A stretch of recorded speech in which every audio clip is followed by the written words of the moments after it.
How to set up your autoresponder. Now it's time to start setting up your autoresponder. If you set up your autoresponder properly the first time, it can pay you for years to come. There are many reasons for this, but the main thing is that once someone's on your list, so long as they stay on your list, you can continue to mail to them for years to come. You can do it either through follow-up messages that go out automatically over time, or just as straight-up broadcast messages where you're going to send an email to your entire list. So, when you're setting up your autoresponder, the very first thing that you need to do is you create a list. Within Aweber, you can do that by clicking on Create and Manage Lists towards the top of the page. Then click on the big green button that says Create a List.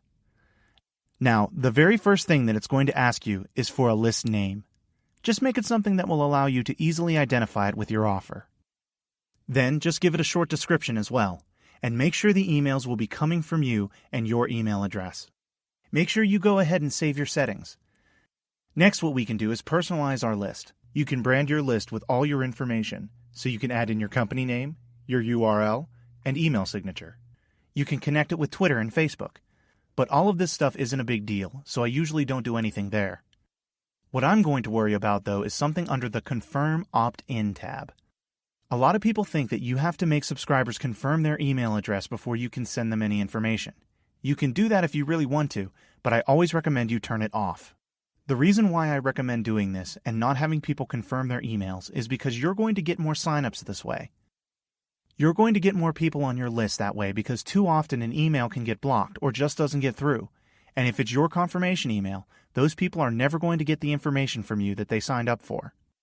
So I recommend that you have it off. Just go ahead and click on the Off button to turn off the confirmed opt-in and then click on Save Settings. Once you've got your list created, the very next thing you want to do is you want to create a web form. So click on the Sign Up Forms tab and then click on Create Your First Sign Up Form. Aweber has a lot of different designs for the opt-in form, but if you're using either Optimize Press or WP Lead Gorilla, you don't need to worry about the design within Aweber. Those tools will take care of the designs for you from within WordPress. So you can just create a form without worrying about the design and then move on to step 2. Now this is very, very, very important. Where it says Thank You page, you need to select Custom Page and then enter the URL for your OTO page. The very first thing that people are going to see needs to be your OTO page. So make sure that you put in your OTO page's URL into that custom page section. That's extremely important. I also like to have my already subscribed page be the OTO URL as well. If someone's already on the list and they try to sign up again, I like to go ahead and show them that OTO again, even if they've already seen it. The next step is where you can get the code right from Aweber, and you paste this code into the designated area within Optimize Press or WP Lead Gorilla.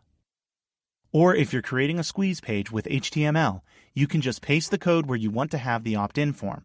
It's really easy to do.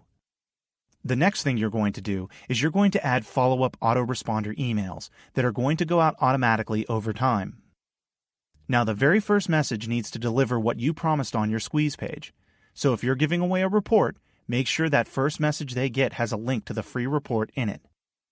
To create your emails, you need to go to the Messages tab and select Follow-up Series. Then click on Create Your First Follow-up. I like to use the plain template for the emails, so what you do first is put in a subject line for the very first email. This is the email that goes to people immediately after they subscribe, so make it something like, "Thanks for signing up, here's your download." Then you need to actually write the email. Just thank them for signing up to download the report and provide the link for them to download it. You can introduce yourself if you want, tell them a little bit about your story, and how it relates to what you're offering. When you're done, just go to the next page and save the email.